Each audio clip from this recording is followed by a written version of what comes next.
It's time for more Avengers No Surrender, the incredibly epic storyline where the Earth has been stolen and the Grand Master is facing off against the Challenger to decide who can be the ultimate Game Master. Who can become the new Grand Master? Well, when we last left off, the Challenger had awoken his sixth piece, the Hulk himself, and he went off to go battle against the Iron Hulk, a basically new Red Hulk with an Iron Patriot suit of armor. It's gonna be epic. Enjoy.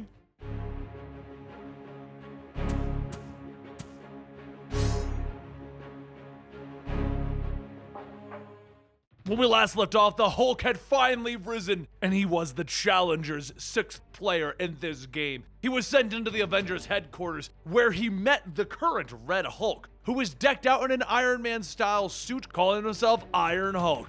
God bless America! Within seconds of stating that, the Hulk walks forward, punching into Robert, knocking him back outside. Robert, Red Hulk, picks himself back up, stating, "Is that all you got?" And then he jumps up and punches him back down into the ground. As the Hulk gets ready for another hit, Robert releases a blast from the glove, throwing the Hulk's body away, with the thrusters in Robert's boots kicking in. Before the Hulk even has a chance to land, Robert hits the Hulk so hard that he begins to break the Iron Patriot glove. Hulk then stands back up, brushing off the hit, and just as Robert uses the other glove to let out another blast, Hulk grabs it. He crushes Robert's fist, and before Robert could even pull back, the Hulk uses his other hand to grab Robert's head. Green energy begins to resonate out of the Hulk, and all Robert can do is say, "No!" Warnings begin to go off that the gamma energy draining is happening, and moments later, all of the gamma energy within Robert's body is sucked out. Back with Sam's team, the radio buzzes with Tony pleading for help, and Simon tells everyone that they're gonna have to go on ahead. Wanda tries to stop him, but before she can reason with him, Simon converts his body into ionic energy and he takes off. Wanda begins to state that maybe she has a better idea on how they can handle the Hulk, but she's gonna need a volunteer. If she can lift the stasis on Vision with Hex magic, they may have a chance. Sam asks if that's really going to work, and Wanda tells him, "No, but we have to try anyway." Wanda turns her magic towards Voodoo and says that she's sorry, and he tells her, "Don't be, I fully trust." But at that exact moment at the auxiliary base, Vision tells Hulk, "You must release Robert right now." Before Hulk has a chance to even turn around, Vision phases through Hulk's body. Hulk then lets go of Robert's arm, and seconds later, there's a purple streak as Quicksilver runs by, grabbing Robert. As Quicksilver collapses in the medical bay after setting Robert down, he begins to see those blue orbs that he saw before. He manages to state that they are objects moving faster than the eye can see, but before he can even go further, he passes out from his injuries from before. Outside, Vision tries to reason with the Hulk, telling him, "I can understand your destructive nature, but there is nothing you can do against me." Vision starts to release a thermoscopic eye blast, and just as he does, the Hulk punches him and sends him flying. He gets back up and the Hulk charges after him, so Vision holds out his hand, phasing into the Hulk's head, ready to scramble his brain. But even as he does that, the Hulk reaches out, countering him, grabbing atop of the Vision's head, squeezing and ripping the Vision's head apart. Everyone watches as the Vision falls to the ground, speaking in binary code, and Hulk just walks off scoffing. Mindless. As he begins to leave, a portal opens up and Black Swan and Proxima walk in. Swan says the battle is already finished and the Challenger's monstrosity has cleared the path for them. Cannonball rockets off to Proxima while Miguel converts his body into living lightning and he focuses on Swan. As the two charge in, they're knocked away just as fast. And Swan gets ready to attack Miguel again, but as she does, her force field is shot. She looks back to see Tony and Enigma using parts of Enigma's suit to provide cover for Cannonball and Miguel. Miguel says, "You both know that you're angels, right?" And Tony yells at him to concentrate your fire until we've won. While Hulk heads over to the vault, he starts to beat on it. And that's when there's another flash of purple light striking the Hulk in the back of the head. Simon floats in front of the Hulk, telling him, "You know, I know it's been a long time since we've talked, Bruce, but do you have a moment?" Simon tells him, "Come on, just listen to me. I'm not here to fight you," but before he can finish, the Hulk cracks Simon across the face. And Simon tells him, "Okay, but you should know that I'm not letting you into that vault. You can do all that you want to me, but you can't hurt me." Hulk punches into Simon again, and Simon tells him, "Come on, I'm not gonna fight back, just listen, Bruce, we're friends." And the Hulk stops for a moment and he tells him, "Friends?" Just as Simon lets out a sigh of relief that he stopped, the Hulk slams Simon's head into the vault, telling him, "We're not friends. You're nothing more than a Hollywood snob, drowning in your own ego, always preaching about non-violence when it's so easy because the violence can't reach you. Well, I can reach you, I can hurt you, and I will smash you." Simon asks, "Who's speaking?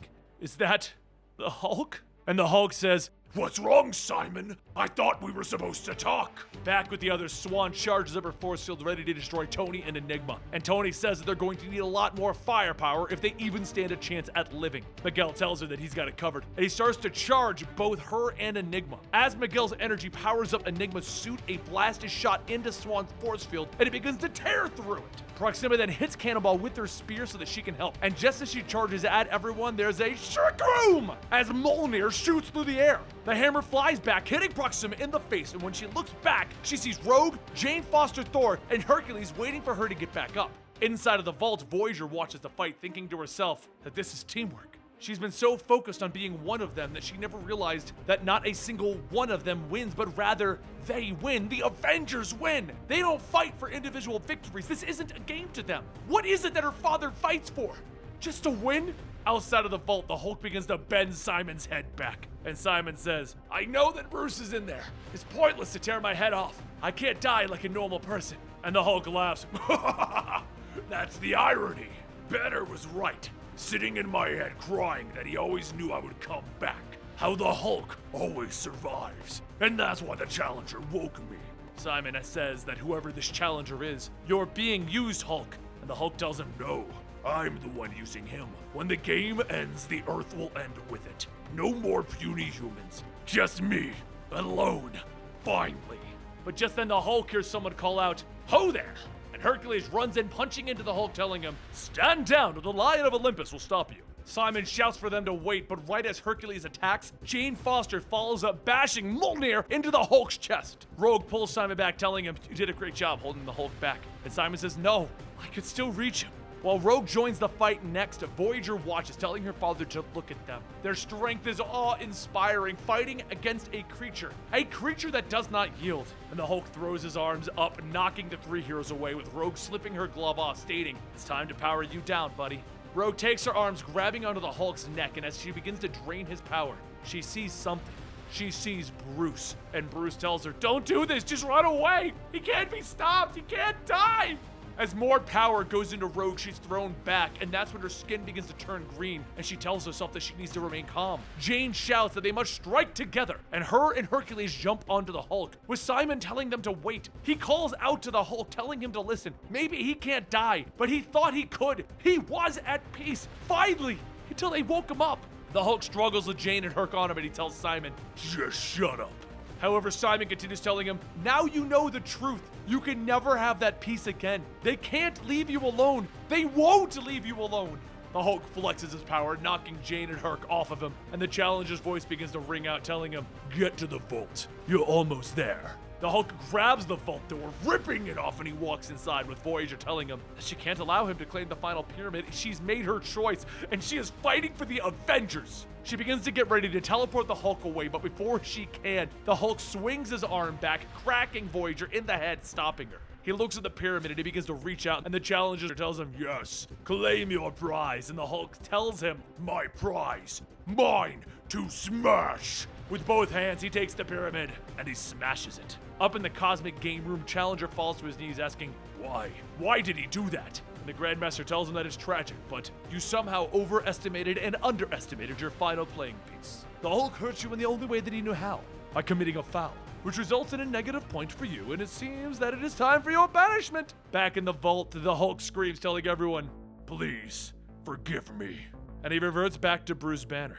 Rogue looks at Voyager, telling her that she played with their minds. What was her part in all of this? And she tells him that she can explain. But that's when the Grandmaster tells her to quiet herself and return to him. She shouts out no, she's trying to help them. And now that she sees what an Avenger really is, she doesn't want to fool them anymore. They already knew about the Elders in the cosmic game, but what they didn't know is that she was one of the pieces. The Grandmaster yells for her to be quiet, and Voyager goes on stating that the Grandmaster hid me amongst your ranks. I was to convert you into a piece that would work with the Grandmaster, and while you were all distracted, I would bring the last pyramid to him. Herc asks, so the Grandmaster is your master as well? And Voyager tells him no, he's my father. And up in the cosmic game room, the Challenger shouts, you charlatan! You deceptive fraud! All of this talk of the sanctity of the rules and you stacked the deck! Grandmaster tells him, you are overreacting. Voyager is simply another tool with which I move the pyramids about. True, I may have taken advantage of some gray areas, but if you would like a clean victory, allow me to offer an interesting rematch. And just as Grandmaster says that, the challenger tells him, no! And he releases the destructive blast into the Grandmaster's stomach. With the Hulk destroying the last and final game piece, Voyager's part in the Avengers fight became clear. She was never there in the beginning. In fact, she was never an Avenger to begin with. And now she sits before the remaining Avengers, and everyone stares at Voyager with so many questions. Who is she? What is the cosmic game? Is her father really Grandmaster? How can she be a part of this when so many people in this world are dying? And as everyone starts to bombard her with these questions, she begins to open a portal telling everyone that she needs to see her father. She can make things right. But before she can disappear, Wanda and Voodoo lock down her mind, and Voodoo says that she must not resist. The fate of the planet may depend on her knowledge. After a brief struggle, she stops telling everyone that they are right. She won't run, and she does really want to help them. Meanwhile, in the living quarters, Bruce is sitting alone with Jarvis sitting down beside him, stating that it's odd for people to be waiting on him for a change. Tea? Bruce tells him thank you, and Jarvis pours a cup. And he asks, you aren't going to be joining in the discussion out there? Bruce takes the cup and he tells him that he can't face them, not after what he did. Vision, Enigma, and that Red Hulk, and Hawkeye. He put him through hell. That arrow through his brain, it was agony. He died in agony, but he died happy. Because that way the Hulk would die too. Except they saw how that ended. And now he's going to have to live with this, with every dark thought that he's ever had, waiting to burst through his skin and walk around this world. Maybe he did die that day. Maybe this is just his hell. And the king of hell is just living in his flesh. As Bruce takes a sip of his tea, Jarvis sighs and he quotes, the mind in its own place. Bruce looks up and Jarvis continues stating, and in itself can make heaven of hell or hell of heaven. John Milton, Paradise Lost. It was my favorite when growing up. Bruce asks, do you know who that speech was written for? Jarvis tells him, the fallen angel Lucifer, after his expulsion from the divine presence. The reason I brought it up is because there is a great evil within you. We caught a glimpse of that today. I've been serving heroes, including you, for a very long time. But with the name Avengers, what crimes are you actually avenging? Perhaps your own. You all carry failures within you. You must strive to do better. Your worth is not dictated by how far you've fallen, but how hard you work to rise again. So from one person to another, I beg you, do not give up. And over in the medical bay, Tony finishes examining the Vision and says that she gives up. Without a proper lab, she cannot put the Vision back together. If she was to just put the junk they have on hand into him, she may end up doing more permanent damage to him. Miguel sulks, stating that this is all his fault. If only he had been stronger, he wasted his shot when he was an Avenger. And Simon says, wait, you think that all of this is about how much you can throw at people? If we're looking for raw power, then we would have fired Hawkeye on the first day. Not sure if you've heard, but Hawkeye just shoots arrows. As Simon continues to try and give Miguel a pep talk, Pietro yells to everyone to just shut up for 5 seconds. He needs silence while he concentrates. There's something moving around faster than any of them can even see. Tony stops him, stating that the sensors would have picked anything up. He's probably just suffering from the effects of the concussion. And Synapse walks in telling him that he's pushing himself way too much. She knows that he wants to help, but right now he needs to rest. Quicksilver looks away, telling her that she shouldn't even be talking to him after everything that he's put her through. And Synapse says that he did what he thought was right and she got hurt. They can't plan for those things. Sort of comes with the job, and I don't blame you for, but that's when Quicksilver sees a small blue orb whiz by and he yells, there! It's a beacon that's keeping everyone in stasis. I can just grab it and maybe. But after trying to grab the orb and missing, Quicksilver tells Tony that she's going to want to recalibrate her equipment. The beacon is almost entirely frictionless and outside of the visual spectrum of light. And on that note, he's going to be right back. Back with Voyager, she tells everyone to listen closely as she tells the story of her father. Her father is one of the elders of the universe. These elders are beings of incredible power with 2 things in common with each other. Each are the last surviving of the otherwise extinct races, and they each have personal obsessions: collecting, fighting, gambling. Her father, Indugast, was the last gamesman of the universe. He hungered for competition. And then one day the challenger appeared.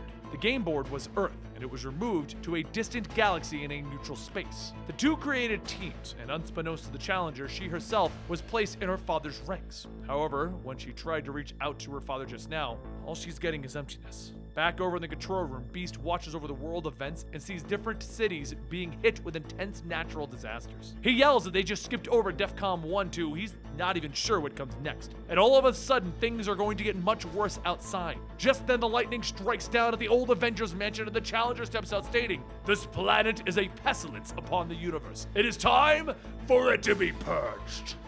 And there you have it. We are coming to the conclusion of Avengers No Surrender! Avengers No Surrender! Hulk smash! Yes, that That's how I say the story in my head. That's how I do it in my head. It's exactly what happens.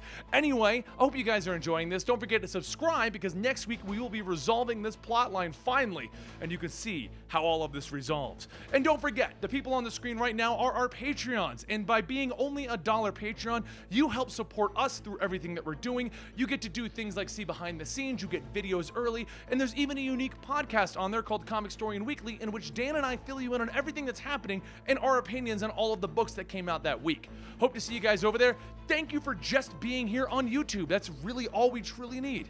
And I'll see you next time right here.